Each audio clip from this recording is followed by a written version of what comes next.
کیا آپ جانتے ہیں کہ ایک رات ایسی بھی ہے جس کی عبادت 1000 مہینوں کی عبادت سے بہتر ہے؟ کیا آپ نے کبھی سوچا کہ ایک رات میں کتنے گناہ معاف کیے جا سکتے ہیں اور کتنی دعائیں قبول ہو سکتی ہیں؟ یہ وہ رات ہے جس کا نام سنتے ہی دل میں سکون اور روح میں روشنی آ جاتی ہے۔ جی ہاں، یہ شب قدر ہے۔ شب قدر رمضان کے آخری عشرے میں آنے والی وہ مقدس رات ہے جس کے بارے میں قرآن مجید نے فرمایا، یعنی ہم نے قرآن کو شب قدر میں نازل کیا۔ اور آپ کیا جانیں کہ شب قدر کیا ہے؟ یہ رات 1000 مہینوں سے بہتر ہے، لیکن سوال یہ ہے کہ شب قدر کی حقیقت صرف اتنی سی بات ہے؟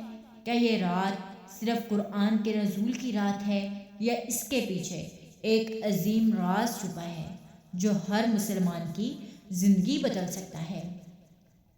شب قدر کی سب سے بڑی حقیقت یہ ہے کہ اس رات میں اللہ کی رحمت، مغفرت اور برکتیں ہر طرف پھیل جاتی ہیں۔ یہ رات اللہ کے بندوں کے لیے خاص موقع ہے کہ وہ اپنے گناہوں سے پاک ہو جائیں، اپنے رب کے قریب آئیں اور اپنی زندگی کی تقدیر بدلنے کا موقع حاصل کریں۔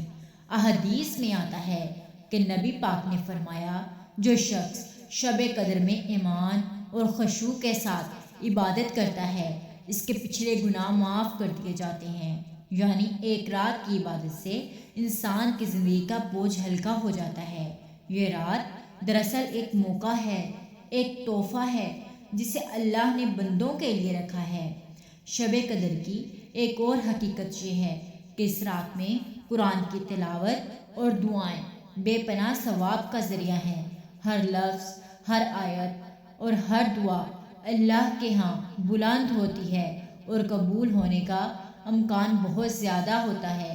اسی لیے ہمیں اس رات کو سونے یا معمولی کاموں میں ضائع نہیں کرنا چاہیے، بلکہ عبادت، قرآن کی تلاوت، ذکر، دعا اور نیکیوں میں مشغول ہونا چاہیے۔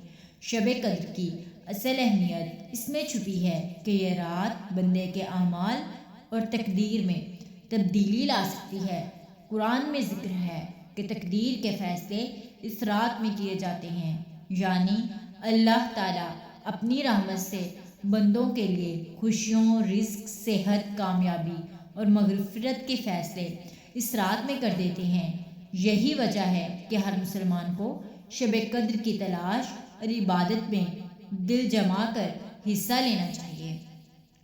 لیکن سوال یہ ہے کہ شب قدر کب آتی ہے؟ احادیث میں آیا ہے کہ یہ رات رمضان کے آخری عشرے کی تاک راتوں میں ہوتی ہے، خاص طور پر 21، 23، 25، 27 یا 29 رمضان میں۔ لیکن یہ صرف ایک دن تک محدود نہیں، بلکہ اس رات کی برکت اور اثر کئی دنوں اور مہینوں تک رہتا ہے۔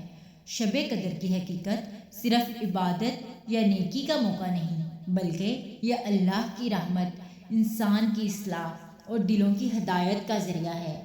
یہ رات ہمیں یاد دلاتی ہے کہ زندگی مختصر ہے، گناہ بوجھل ہیں اور اللہ کی مغفرت کا دروازہ ہمیشہ کھلا رہتا ہے۔ اس رات کی عبادت میں چند اہم اعمال ہیں۔ قرآن کی تلاوت۔ اس رات میں قرآن پڑھنے سے 1000 مہینوں کی تلاوت کا ثواب ملتا ہے۔ دعا اور استغفار، گناہوں کی معافی مانگنا اور اپنے رب سے رہنمائی طلب کرنا۔ نوافل اور عبادت، رات بھر نماز پڑھنا اور اللہ کی رضا کے لیے وقت گزارنا۔ صدقہ و خیرات، نیکی کے کام کرنا اور محتاجوں کی مدد کرنا۔ شب قدر کی اصل حقیقت یہ ہے کہ یہ رات انسان کو اپنے رب کے قریب لے جاتی ہے۔ یہ رات انسان کے دل میں خشوع، عاجزی اور ایمان پیدا کرتی ہے۔ یہ رات انسان کو یاد دلاتی ہے کہ ہر لمحہ اللہ کی رحمت اور مغفرت کا موقع ہے۔ اگر ہم اس رات کو ضائع کر دیں تو یہ صرف ایک رات ضائع ہوئی نہیں، بلکہ ایک موقع ضائع ہوا ہے جو 1000 مہینوں کے برابر تھا۔